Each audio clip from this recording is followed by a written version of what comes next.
Hey metalheads, you like tattoos? Of course you do. If you're in the Louisville, Kentucky area, come on over the bridge to Clarksville, Indiana, and get you some ink done at Ageless Art. If ink isn't your thing, they have a piercing studio as well.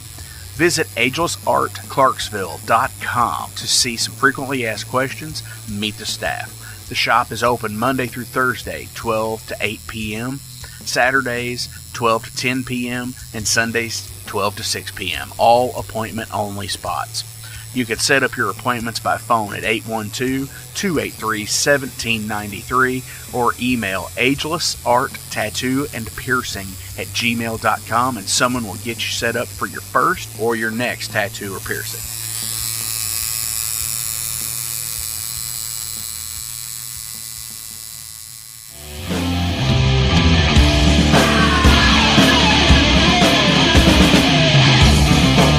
Hey metalheads, after going to a rager, what's your ultimate go-to? Mine is totally pizza. So when Overload is playing or I'm promoting the Metal Forge live showcases or the big goddamn metal show, I go to Pizza DoNisi. Pizza DoNisi is gourmet artisan pizza from right here in Louisville, Kentucky. It features things like the pizza of the month, the sandwiches, and also vegetarian and vegan options, which is so totally fucking cool for all of it's awesome pizza. You definitely want to go. Hey, and also from time to time they do cannolis. Oh, so fucking good. You know what they said, man? Leave the gun, take the cannoli. Yeah, just like that in Godfather. They're located right next to the Mag Bar at 1396 South 2nd Street. So either stop in or call in at 502-213-0488. They're open till midnight. The witching hour. Heineken? Fuck that shit! Pabst Blue Ribbon!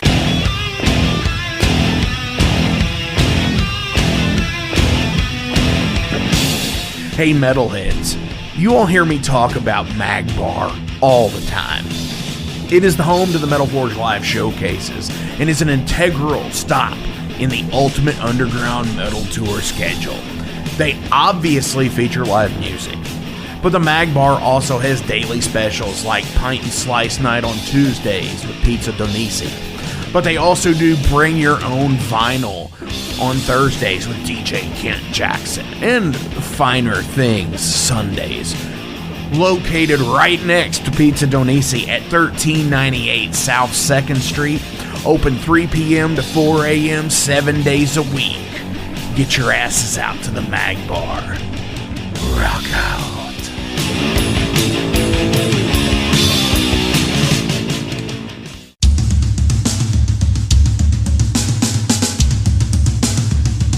For 45 years in keeping Louisville weird, Electric Ladyland has been there for all your eccentricities. While they do offer the best smoking supplies out on the market today, there's a whole lot more to check out. From ashtrays and blacklight posters, to records, incense and burners, and items to stock your metaphysical supply. They are open from 10 to 10, 7 days a week. Located at 2325 Bardstown Road in Louisville, Kentucky, and at electricladyland420.com. Roll out.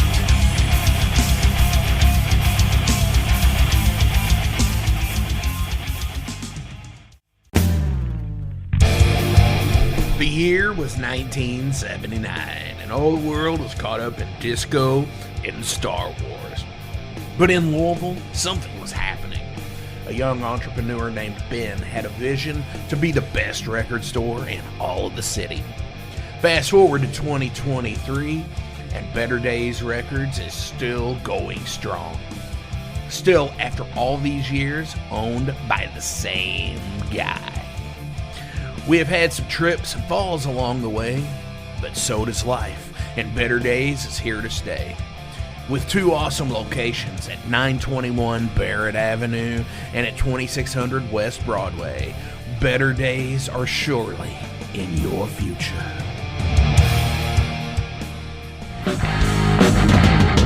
in a broken wasteland. Come to my fire and place your blood and steel upon my pyre. Oh, this is the Metal Forge. This is the Metal Forge. This is the Metal Forge. This is the Metal Forge.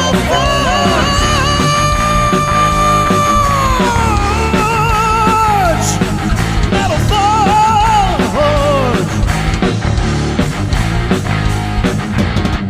My furnace starts to glow with crimson coals.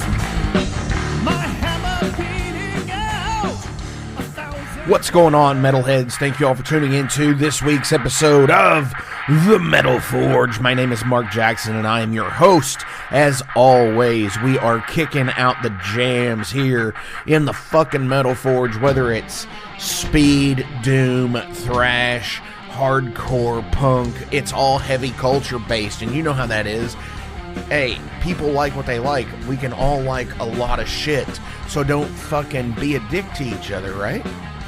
Right? Yeah, I mean, hey, I'm just trying to figure things out here recently.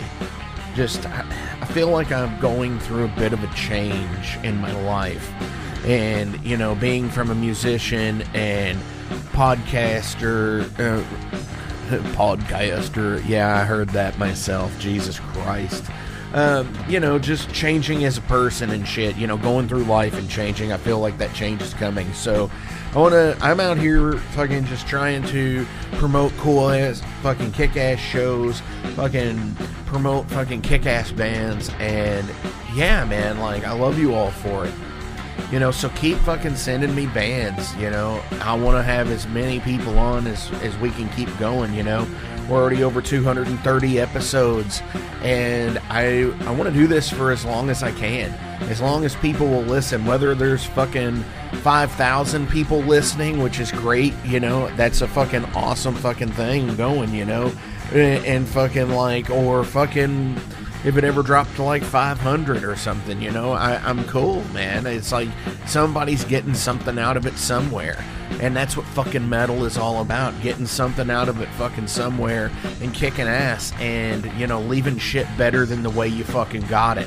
Which I think ultimately is the best fucking thing in the scene that you can do, that anybody can do, is fucking talk to your fucking peers out there and say, dude, what can we do to make your fucking show better? You deserve more. And then fucking, you know, that's what it's about. Fucking build this shit back up. This was a fucking thing that, you know, is such a fucking coveted place to have, you know, is the metal scene. The underground fucking scene is great. You know, support your fucking dives. You know, support your fucking underground metal, because that's where it's at. You know, fuck these fucking like 40 and 50 year old fucking bands. Yeah, they're great. I love them. Yes, I get it, but fucking there are so many more bands out there that deserve so much more credibility and audience than what they get. And you all know that.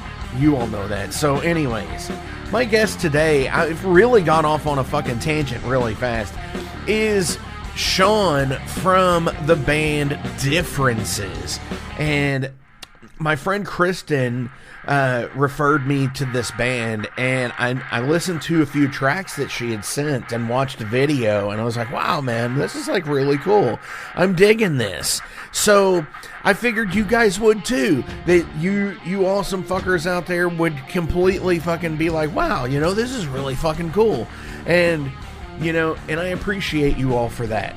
So let's fucking check it out. And fucking here it is. This is from the band Differences. This is Journalist.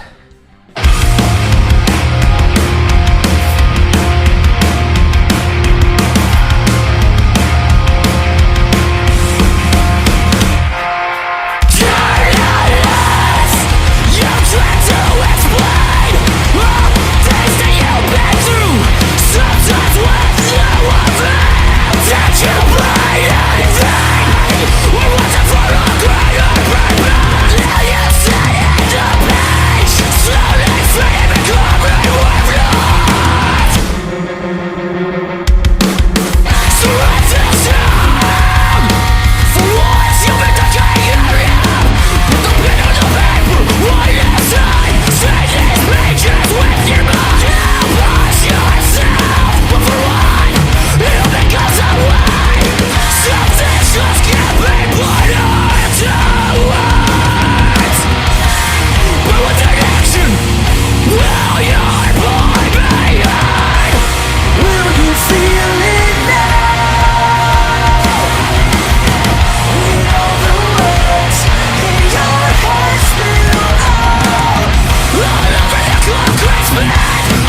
Subscribe to prescriptions and medications well enough to make any man sick. You spoke to that picture of Jesus on the ceiling that you swore was alive and that it was true. In that room full of spite, children crawling, mother crying, family mourning, all before you died. And as I sat and I watched as you tapped on the hourglass as it ran dry, all I could do was right!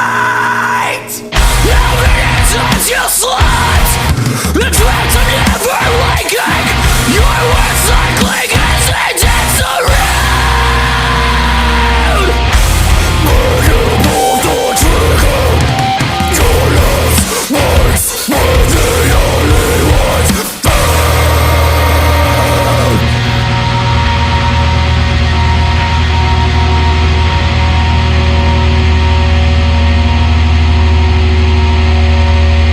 All right, metalheads, today we've got a special guest, super fucking rad. My friend Kristen sent these dudes over to me. I am Sean from the band Differences. Dude, what's up? What's up, man? Super happy to be here, Mark. Shout out to Kristen. Yeah. Yeah, and I mean, just like, I love being able to meet and talk to so many different people from around the world in like different metal scenes, different even classifications of metal, as it were. Yeah, man. That's what we're all about. Like, we don't go looking for specific shows to play. We just want to play. Like, it doesn't matter what band's there. We're like, yeah, we'll play it. We don't care. So yeah, that's cool, man. We're definitely right. And that's, and I think we all start that way. Right. And then it gets to a point, I think, where we're like, oh, we only want to play with the bands that sound like us. And then it's, because then there's not the cross crowd split, as it were, Right. So I think that's interesting that you guys you want to play with anybody. Yeah, man. We really pride. If there's one thing we do pride ourselves on, it's the energy we bring.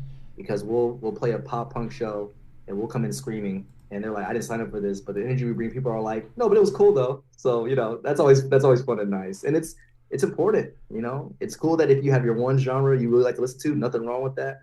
But it's also cool to just try other things out every once in a while. So definitely, which is what I try to preach here on the Metal Forge about. Right. That is, it's not just any one particular brand of metal, any one flavor, right. Because it takes so many different flavors of metal to keep everything going. You know what I'm saying? Like, if you just listen to the same old thing, it becomes the same old thing. That's how it becomes that way. And, that's where I've been on this kick over the last month or so to stop mentioning, quote, those bands. Right. The bands that everybody knows and hangs on to. And, they can release albums that disappear within 2 to 3 months, where the bands that are, bands like yours, bands like Haunt and Night Demon, and just naming those two bands, and everybody knows how magnanimous they are. But even bands like Tail Gunner and stuff like out in the UK, just we're the ones that are in that scene now. We're the ones that and the bands that are in their 60s. And, they've been having 40-year or 30-year reunions. Yeah, man. I totally get it. Yeah, and, a big thing, me personally, is the fact of you also have to recognize that you don't get the subgenres without the people that started those main genres, right? It's what pushes things forward. And it can be vice versa. Like, as you said, like, you can take these bands, you can be in lock with what metal genre you want to be, but I feel like as an artist or musician, you're setting yourself back if you're not at least dipping into other genres to see what you can pull to improve your own music. So I definitely agree with that. Absolutely. And that's where metal becomes that big melting pot. That big deal of you can have elements of thrash, elements of grunge, elements of hardcore, all in your music. And, that is a great point that you made there. And, kudos to that, because if you don't incorporate those elements, then what's what are you doing? What's the point? Like, you get to the point where everything sounds the same. Yeah, it sounds the same, and then people are like, "Oh, you put this album out already. This is the same album like 3 times." You gotta improve. Right. And again, and not mentioning those types of bands, and I can at least say to them that since they've retired, that was always the big thing with like AC/DC. People were like talking so much shit about, well, you've recorded the same album 13 times, and they said, no, it's actually been 15. Kind of that funny shit. But like, no, man, like, I totally get that. And awesome. So tell everybody out in Metal Forge Land, now that we've got, that ball of hair is on fire. The subgenreification of music, of metal music in particular, because I don't think country music has like psycho country core or any shit like that, Not yet, but now that you just said that, it's going to happen. And that's actually not the first time I've ever said that. I believe the first time I ever said psycho country core was back in like 2006. So in 2025, when Differences drops that album, I'm going to be sure to shout you out for the inspiration. Absolutely. You're gonna get together. You're gonna like partner with Taylor Swift. Yes, exactly. Kane Brown, all these people. Yeah, we're gonna go crazy on it. Yeah, and you're gonna break out. You're gonna get the You're gonna get the hologram technology, and you're gonna have the first ever Motorhead Biggie Tupac crossover. That's ever, like, head banging on a tractor. It's gonna be crazy. It's gonna be good. It's gonna be amazing. And it's gonna be at Psycho Las Vegas even. Tell everybody out in Metal Forge Land about Differences. All right, yeah. So Differences, we are a band that's been around for a while. We're a nice little local Southern California band. Done some tours and everything. Mainly here because we're dropping an album August 26th, Family Portrait, that we're really, really stoked about. We've been playing shows for a while. We've toured most of the West Coast at this point. We're trying to get east. We're pushing for it. We're trying to get out there. And the main thing for us is that we just like art. Like, we like to create stuff.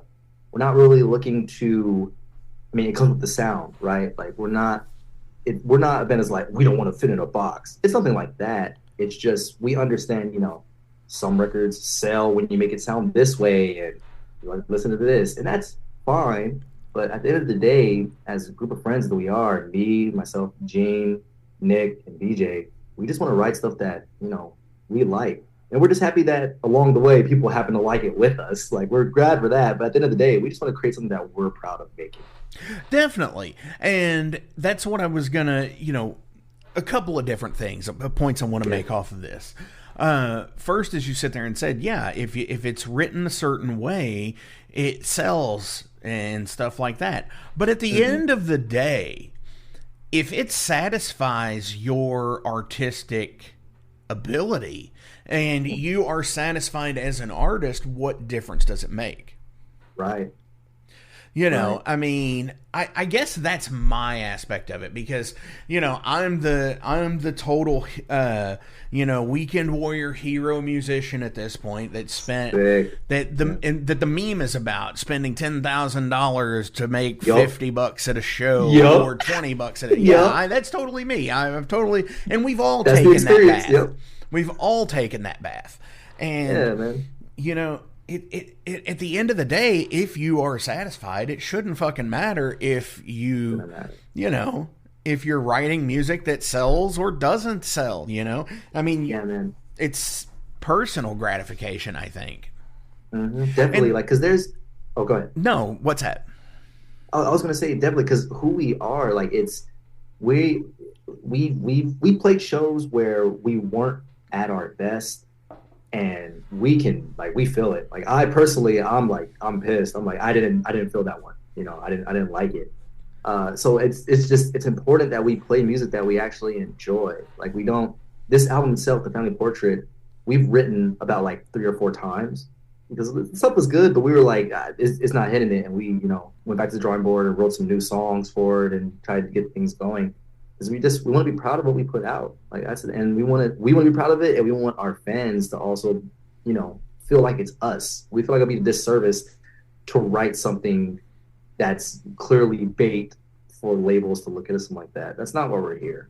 So, no, I agree with that 100%. I think that if you have an established fan base, and your fans are gonna know. Yeah. At the end of the day, if your artistic itch is scratched, fuck it. Now, the second point I wanted to make to that is you made the oxymoron, the reverse thing. The anti-Flash, as it were. Yeah, right. You're well, we're from a small town in Southern California, and blah blah blah. And we're just trying to get east. And it's geez, some kid in North Carolina is going, man, I just need to make it out to Hollywood. I need to go out west. So it's I will say, I'm sorry to cut you off. I will say it is a thing of we played Chain Reaction. Everybody's so glorified Chain Reaction. So many times they were okay, we'll play Chain. People are you're headlining Chain? And we're yeah. But it's no shot. We take it seriously. It is funny. You're right. It is funny to be no big deal, but it's somebody it is. Yeah. Right. Absolutely. But I mean, I just think it's interesting that you're we need to get east, and all the people out west that are born that way that have gold fever, as it were. Got to get to California. I'll make it out there at some point. Right. That's my actual last request is I want to be interred in somewhere in Hollywood, in one of the Hollywood cemeteries.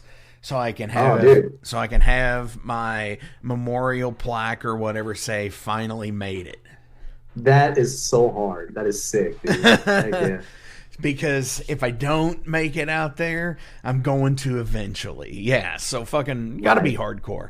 Right. So the new album comes out in August, and wow, Kristen sent me a couple of tracks from it, and it's banging, dude. Appreciate it. Really appreciate that. Glad you like it. So how does the writing recording process work for you guys? Oh man, this one. So to go into the whole spiel about this one, honestly, The Family Portrait. Like I said, we started writing this album in 2019 with some different members who are no longer with us and everything, and we still helped along the way and everything. But we rewrote this thing a few times, and it wasn't until about middle of the pandemic, 2020, almost 2021, kind of, where Gene, the guitar player, was hey, I kind of want to write some stuff about my mom. And his mom passed when he was very young.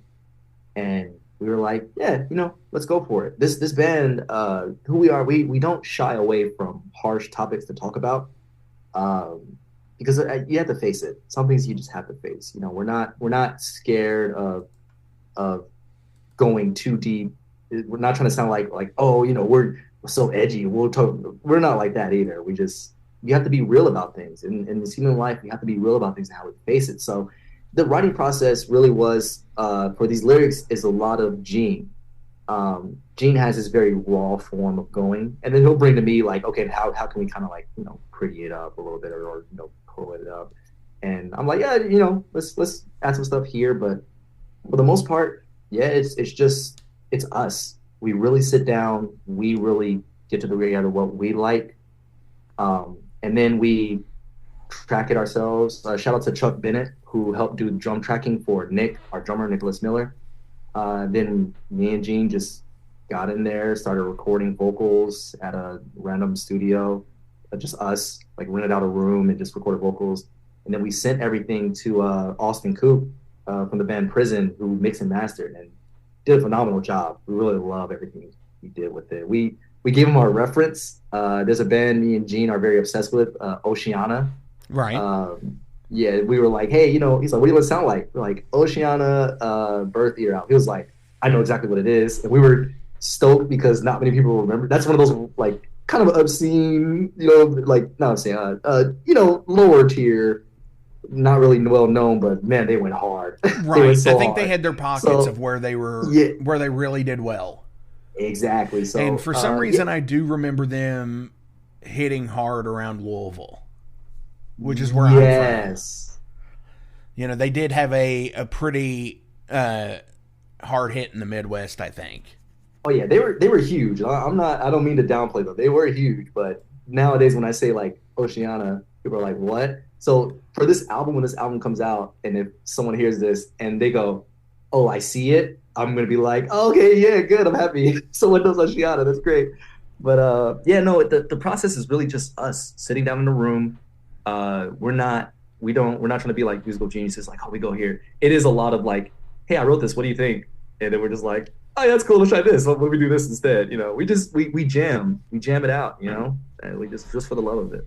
Right on. Well, and I think there's, as you mentioned earlier about the selling factor, about writing songs that, if it's a popular genre of music, that it's, I don't want to say it's easy, but right. If you add the spin to it that makes it your own, and it's something that gets more noticed, then yeah, that's cool.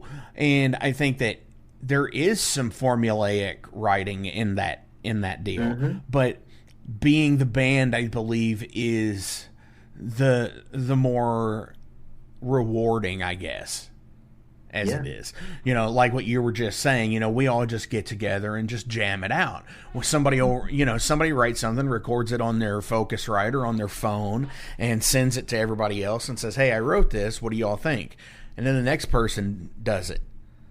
Mm-hmm. Yeah, and that's rad. Yeah. One thing I will say, it's this band itself is you gotta, and when I tell people when they want to make a band, I tell them it's very important that you kind of do it with friends you can trust. Not just any friends, but friends you really can trust. Because when it comes time to, hey, I wrote this thing, what do you think? And you're like, I'm not feeling it. People, some people might take it harsh. Luckily, no one in this band really does. Everyone's really open.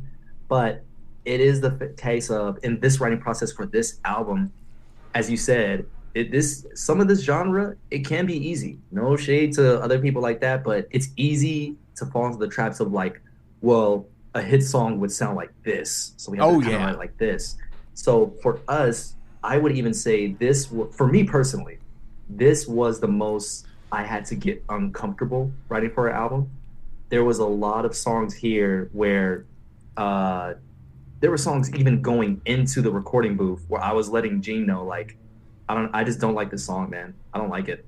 I don't. But Gene's a genius. Nick's a genius, and he was just at the same time. He was like, "You got to do it, man." I was like, "Yeah, I'm putting my trust in you. I'm letting you know I'm not a big fan of this song. I'm putting my trust in you."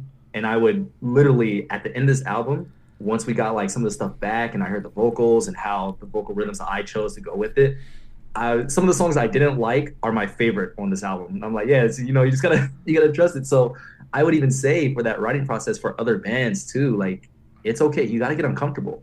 Get uncomfortable with your writing. Gotta push yourself in that case. If you're finding it too easy, you're either a musical genius or your song is too plain. Yeah, if it's too easy, you're not doing it right, I don't think. You're not doing it full right.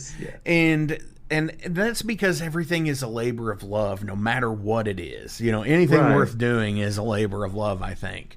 And with music, for me, it's like I get to the point where we're playing together, we're rehearsing, we're practicing, we're playing these new songs, and it's like, all right, it's time to take these into the studio. We're gonna lay them down, and then when everything gets broken down into the track by track by track, and then you're just like,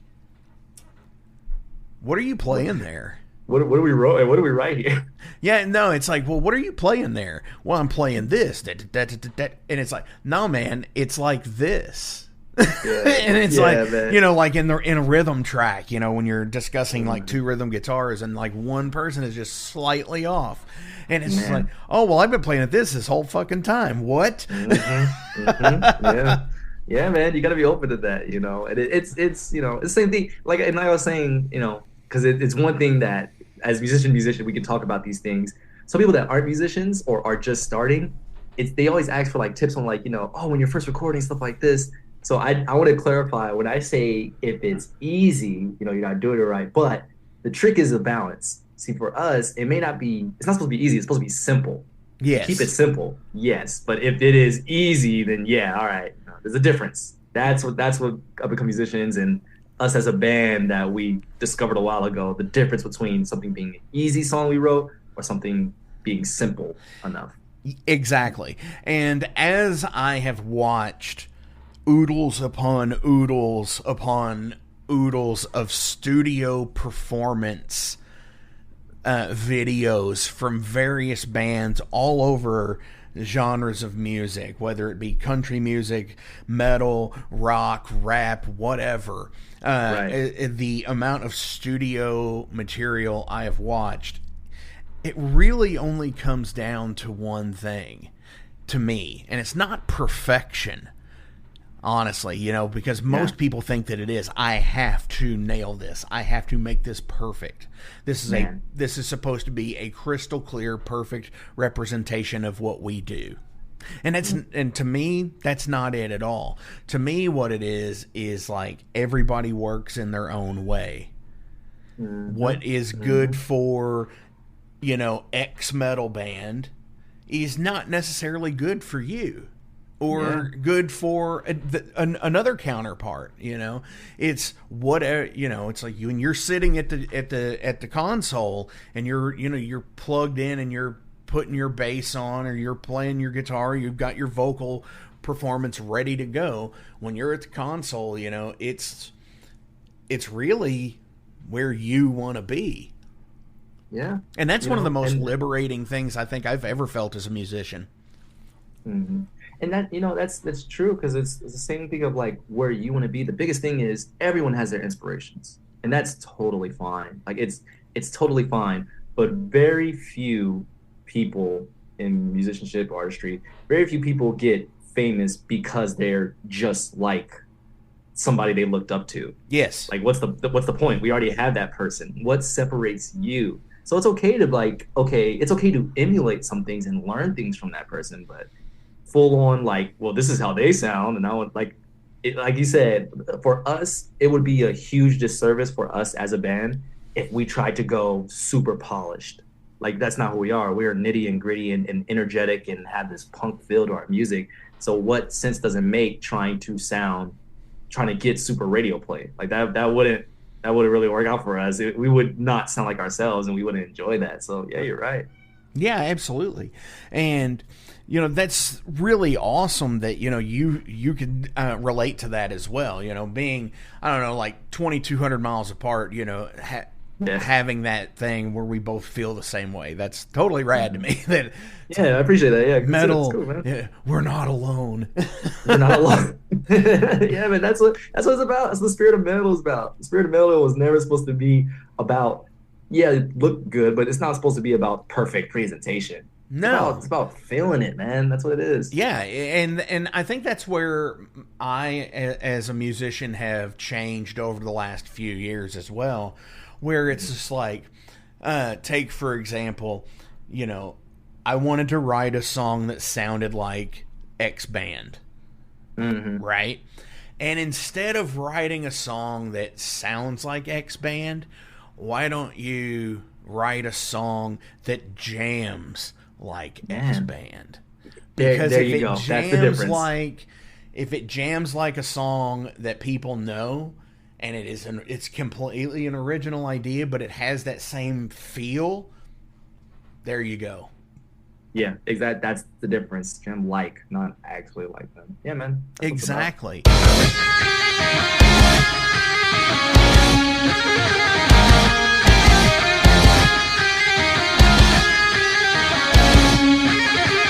Hey, Church Recordings presents Haunt and Hellfire, No Sleep Till Death Tour, starting Thursday, August 24th, 2023 at Reverb Lounge in Omaha, with select dates in Chicago, Detroit, Newport, Indianapolis, Brooklyn, Wallingford, Philadelphia, Washington, Atlanta, Pensacola, Lafayette, and more. Check listings on Facebook and the Haunt the Nation fan club. No sleep till death tour. But when I feel the urge to fight, like a fire. In a time of madness and deceit, its coming was foretold. And now, Soulgrinder has returned to become filled and crusted. From the bands who brought you the prophecy of blight comes a terrifying new chapter that will leave you changed forever. This summer, don the armor of atrophy. Let plasma crush away and become filth encrusted. Born forever in a foul river, baptizing you, touching stranger than you've ever been. Dude, this is awesome, but I'm going to go ahead and switch over to the derailed segment. You know, we kind of derailed the whole interview earlier, which is cool because that's what the whole show has really just become about, is derailed music conversations with awesome fucking people. Yeah, man, let's go. Let's turn this train over. Absolutely. So, 5 random questions from a group. I subscribe to the it's Poddex, everybody. So if you ever want to research any questions you might ever be asked on this show, you look at the Poddex thing. It might come from any one of those like 35 or however many decks that are on there. So the first question I am going to ask is... First question. Let's do it. If you were to write a book about yourself, how would you name it? Oh, man. A book about myself, would I name it? Honestly, how would you name it? How would I name it? Like, what's the title? Yeah. Probably Pineapples Belong on Pizza. I'm sorry? Pineapples Belong on Pizza. I would name it that. Right on. Yeah, that's it. That's it. That explains so much about me. People were like, what does this mean? And they would have to read it. That's what it works. That's what I would do. Definitely. I mean, it's a catchy title, right? I mean, it makes people think. It's also true. They do belong on pizza. Well, I mean, I'm not debating that because, hey, well, here's the thing. Right? Yeah, there's a group of people out there that do not believe like shit like gatekeeping is real and gatekeeping is deserved in metal and shit like that. And I don't buy that. I don't subscribe to that. That's bullshit.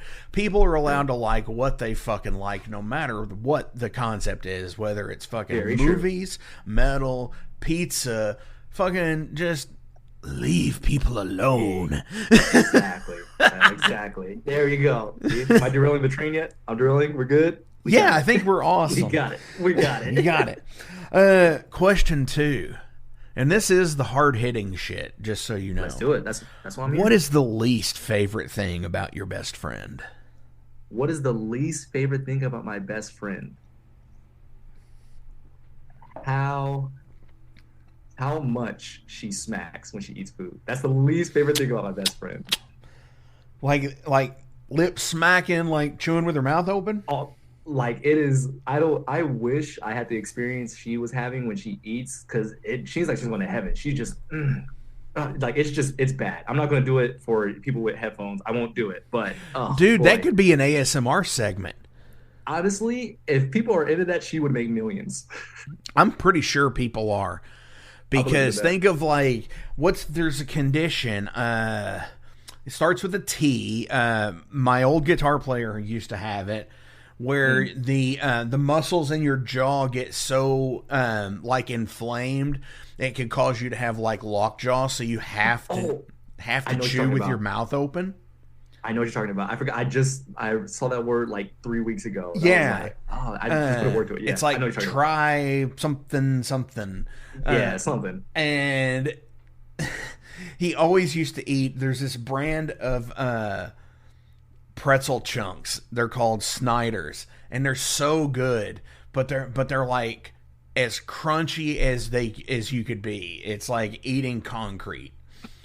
And he's doing it with his mouth open when we're on the way to practice. And I'm like, will you fucking stop? So, yeah, people are into it, I'm sure, because people are into anything. And people are allowed to like what they like. Whatever they like, man. Yeah, that loud smack is for you. Hey, good for you, man. In one sentence, how would you sum up the internet? Necessary evil. Interesting. Yeah, a necessary evil.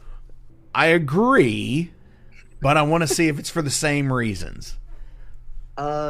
Mainly like, it's both. Like one sentence. Well, all of it describes one thing: the fact that we have so much information and resources available at every instance is both amazing and terrifying. The best small way I can put it right now, I am on this like binge of like the whole AI kick that's happening right now. Terrible that it's putting people that it has a possibility to put people out of jobs and lose human spirit. But at the same time, I'm getting, the cast of SpongeBob singing all these songs, and it's hilarious. So it's like, this is terrible, but at the same time, this is like one of the funniest things I've ever seen. But it shouldn't be here, so a necessary evil, I would say. Definitely. I can get behind that portion of it. The information overload of it. Yeah. Yes, that is amazing and terrifying at the same regard, because it doesn't matter. You could punch any random amount of words into Google and something is bound to come up at some point. I do wish though that there were more like family record type stuff that like you could where you could search your ancestors without having to go through like 23andMe and shit like that, like like cemetery records and things like that. I wish you could find more of. But other than that, that's just a nitpick.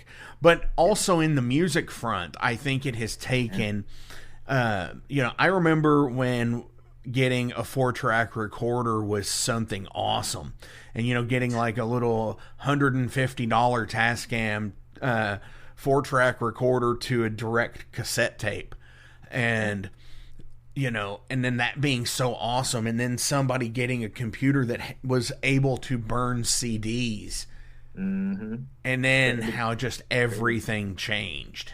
Yeah, like, because now I have, like, I teach for like my main job, and I have students that will bring their iPad or their Chromebook, be like, hey, look at this beat I made, and they just have music available, and they just make songs.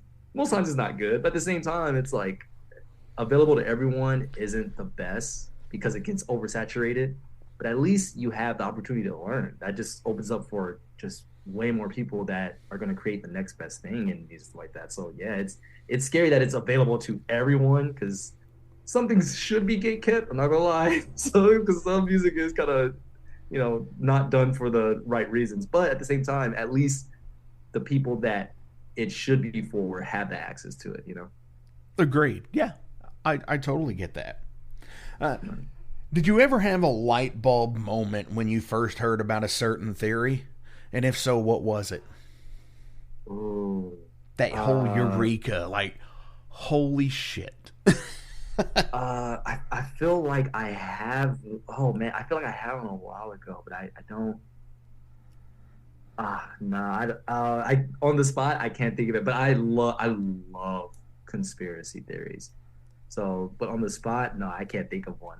That's awesome, because like for me, one of mine that I had was one of the dumbest things in the world.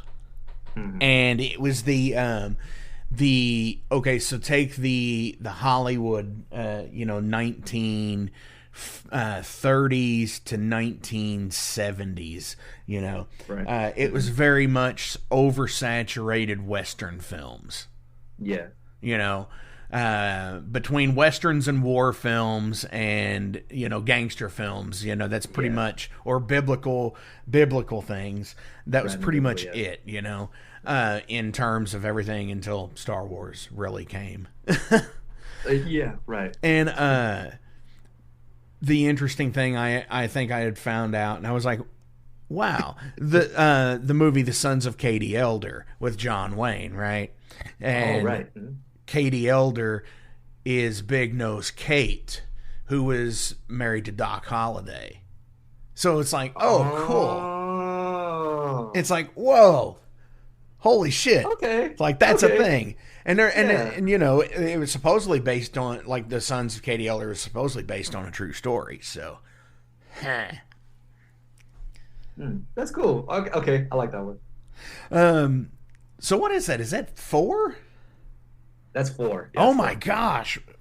We are moving like ridiculously right along. Mm-hmm. Wow. Listen, you tell me you want me to destroy something, I'll destroy it. I turn this train over, bro. Right? Hell yeah.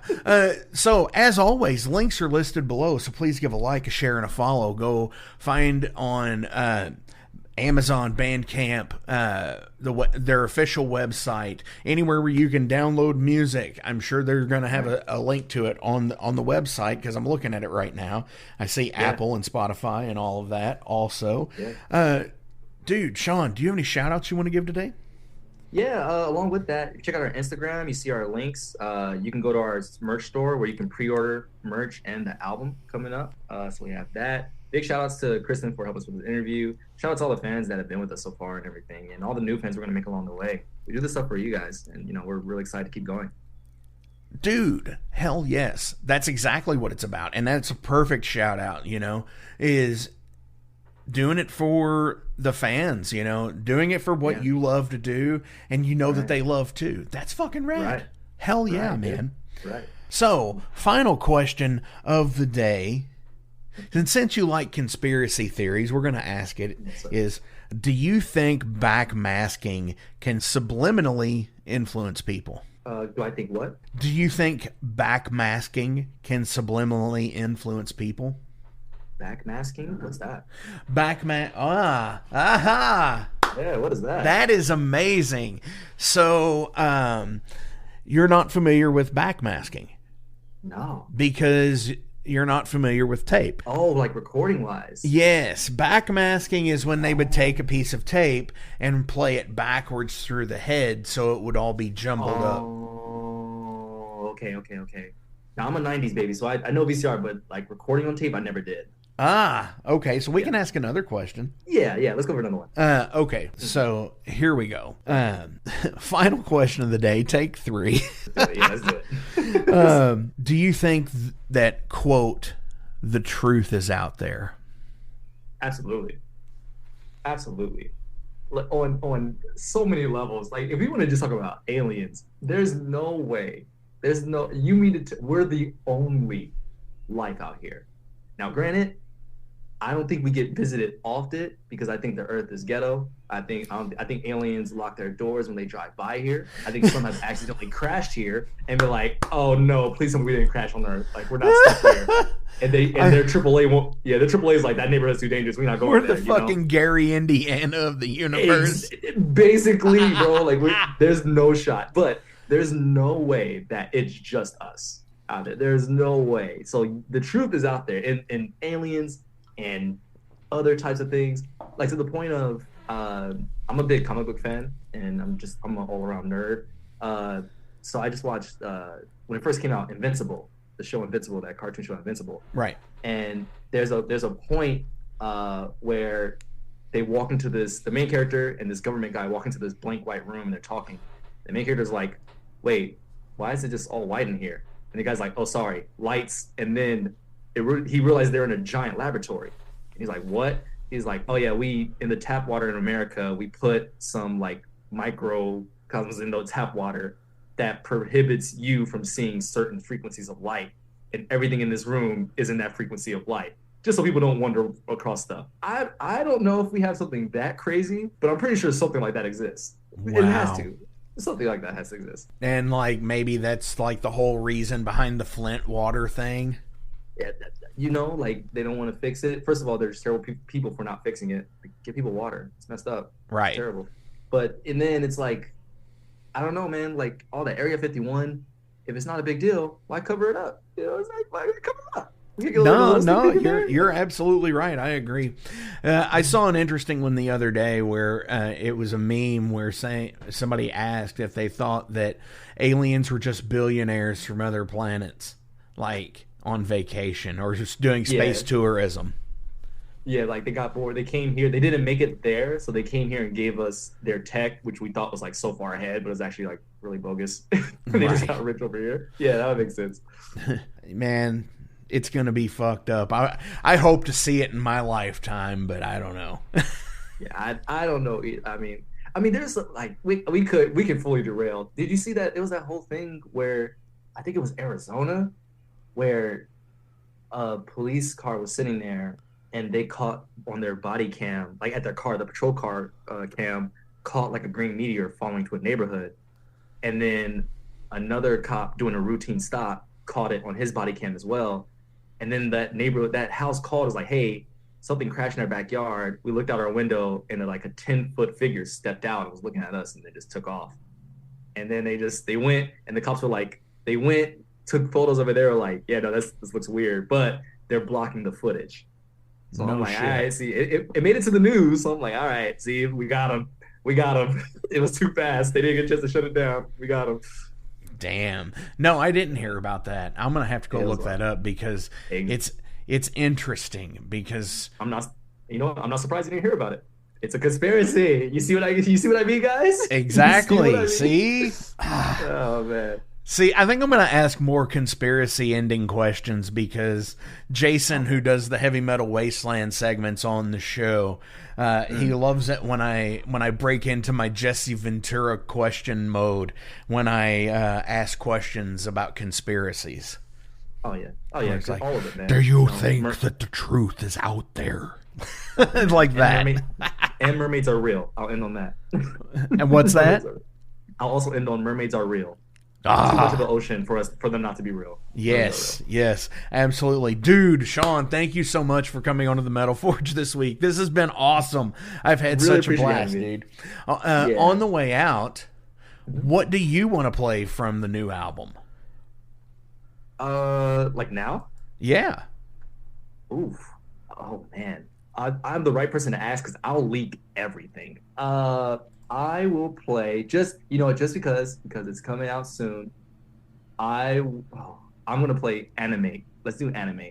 So this, shout out to Gene, the guitar player. He's gonna yell at me for doing this because we're not supposed to leak this soon. But it's coming out, so animate. Let's do it. It's for the people. It's for the people. We're doing animate. Here it is. This is Animate.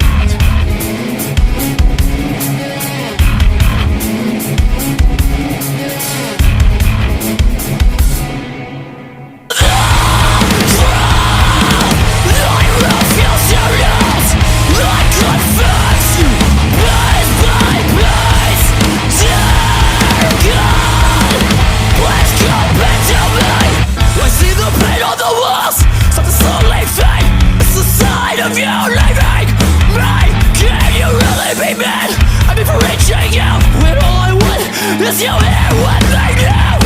I am so close to leave just yet. I am so close.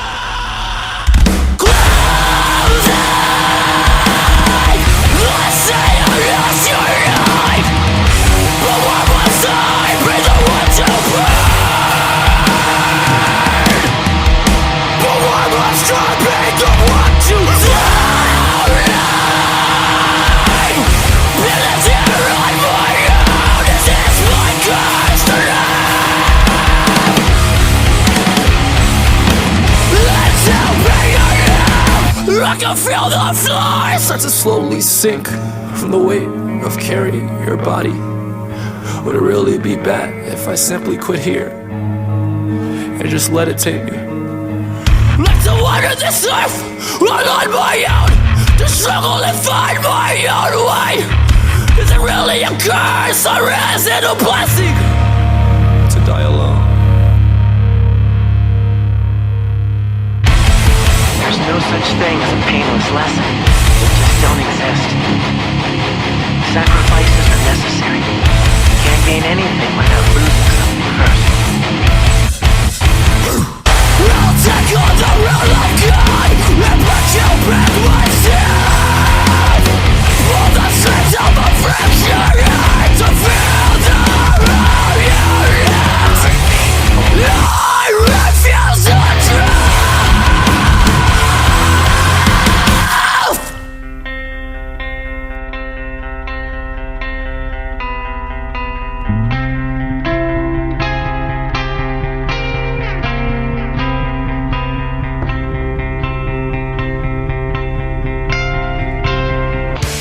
In 2017, one man's vision and passion for all things metal started out as a record store in his house. Years later, the fight against a mainstream empire continues as Shadebeast. An independent metal collective and online store based in Athens, Georgia, is the world's premier heavy metal brand for music heads that value authenticity over the mainstream acceptance. Featuring original t-shirts from some of the best underground artists, as well as stickers, posters from the Shadebeast Presents concert series. Unique, one-of-a-kind collectibles and small curated selection of vinyl and cassettes from the masters old and new. Visit shadebeast.com and enter promo code SithLord for free domestic shipping on your first order, whether you're a new customer or returning. And be sure to join the Shadebeast social groups on Facebook and the interwebs to keep up with the new release announcements and talk all things metal and Star Wars. You'll never find a more wretched hive of scum and filth.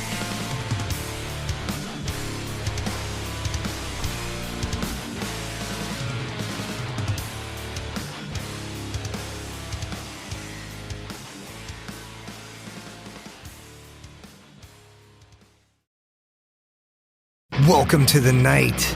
You think you know Night Demon? Then the Night Demon Heavy Metal Podcast is for you. Step into the darkness as we peel back the curtain to give you an unprecedented, all-access look into the mind and the heart of the demon. We're talking band history, song analysis, studio anecdotes, stories from the road. It's everything a diehard Night Demon fan could want and more. This is the only place to learn the inside scoop, the deep dive trivia, the untold tales from the band members themselves and those closest to the Night Demon story. Need more? The sacred Night Demon Crypt will be pried open to reveal demo recordings that have never before seen the light of day, all with in-depth commentary by the band and the people who were there for the writing and recording process. This is a gold mine, a treasure trove of all things Night Demon. Head over to nightdemon.net or wherever you listen to podcasts.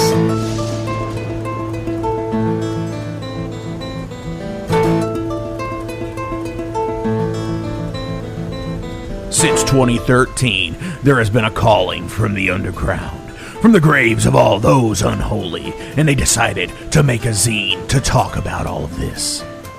Soulgrinder Zine, an independent metal zine to keep you informed on all things metal and horror from the underground.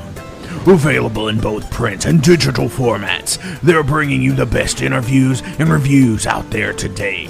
Not only do they do the zine, but they also do compilation CDs. Check them out at facebook.com/soulgrinder.zine and start your subscription now.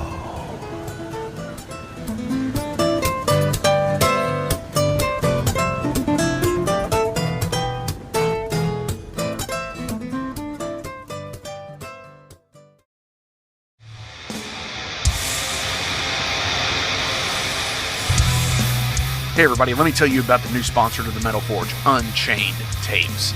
They're an independent Pennsylvania tape label. They focus on extreme metal and punk with a killer approach to the tape scene.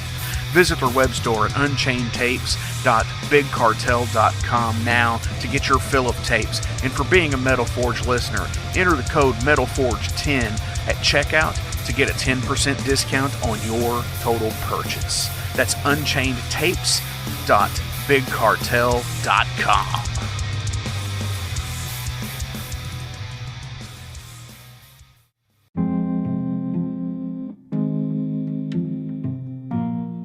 What's up, Metal Forge fans? This is Alan Bishop, the alchemist of Indiana's Black Forest and head distiller at Spirits of French Lick. Do you find yourself drawn to the unexplained, fascinated by the Fortean, or enchanted by the paranormal? If the things that go bump in the night resonate in your mind, then tune into my brand new podcast, If You Have Ghosts, You Have Everything. Featuring first-hand accounts, collected stories, interviews, history, and speculation related to all things not of this world. Available now on Anchor, Spotify, Google, Amazon, and more.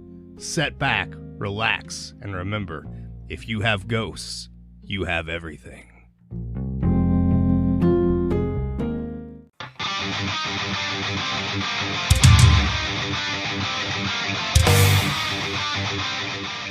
Hey, let me tell you guys about Mercenary Press. They're an independent London label and distributor of all things metal.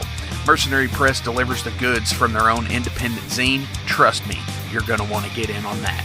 To distributing various bands from all over the world, including Cramp from Spain and Sadistic Force from Texas. Visit mercenarypress.bigcartel.com to find out what all they have in stock and what you can order. And for Metal Forge listeners, enter code METALFORGE10 to receive a discount on your total purchase at mercenarypress.bigcartel.com. Check it out now.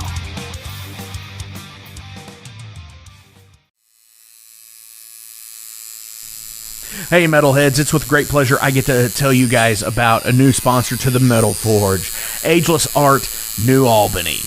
After 20 years of owning and operating Ageless Art in Clarksville, Indiana, Phil Garrett had a vision for a new type of tattoo studio. Something that is clean and modern, sleek, refined, inviting. And he's done just that with Ageless Art in New Albany. You can find it at 2736 Charlestown Road, New Albany, Indiana, 47150. Business hours are Monday through Saturday, 11 a.m. to 7 p.m. Sundays are 12 to 6. All sessions are appointment only, so give them a call and go get you some new ink. Or if it's your first time, go get your first one, baby.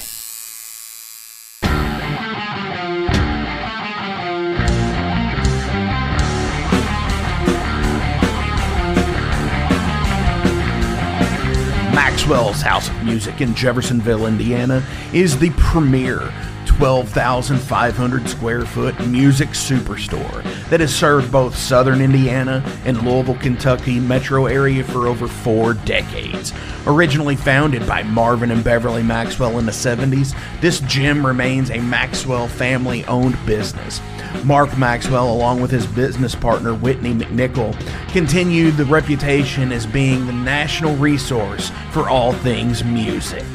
In 2022, the iconic Guitar Emporium of Louisville relocated to Maxwell's Music, creating the largest independently owned showroom in the region. The retail offerings at Maxwell's Music includes a huge selection of guitars, basses, amplifiers, effects pedals, modeling amps, keyboards, drums, banjos, mandolins, ukuleles, sound systems, stage lighting equipment, and accessories. The music education program at Maxwell's is second to none. From private instrument and voice lessons to DJ, EDM, recording, songwriting, and music theory, to rock school, weekend warriors, and Maxwell's Music Lab, there is something for every age and every ability level.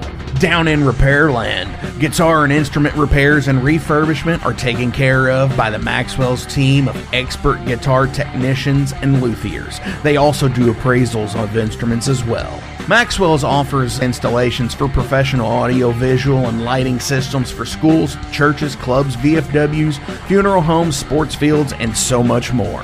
There's also rentable space at Maxwell's, from the music practice and rehearsal rooms for the individuals and bands, all the way to a meeting space and concert venue that seats up to 120. That also includes a professional audio, visual, and lighting system and a sound booth. Maxwell's has it all. All this plus an original functioning 1947 recording booth to make your own record. Go to the Guitar Hero throne, to the very own Elvis statue, and don't forget the Harmony Green Pocket Park. There's a reason the Maxwell's House of Music in Jeffersonville, Indiana has been recognized by the National Association of Music Merchants as a #1 award-winning best store design, as well as top 100 music store year after year. You gotta see it to believe it. Maxwell's House of Music in Jeffersonville, Indiana.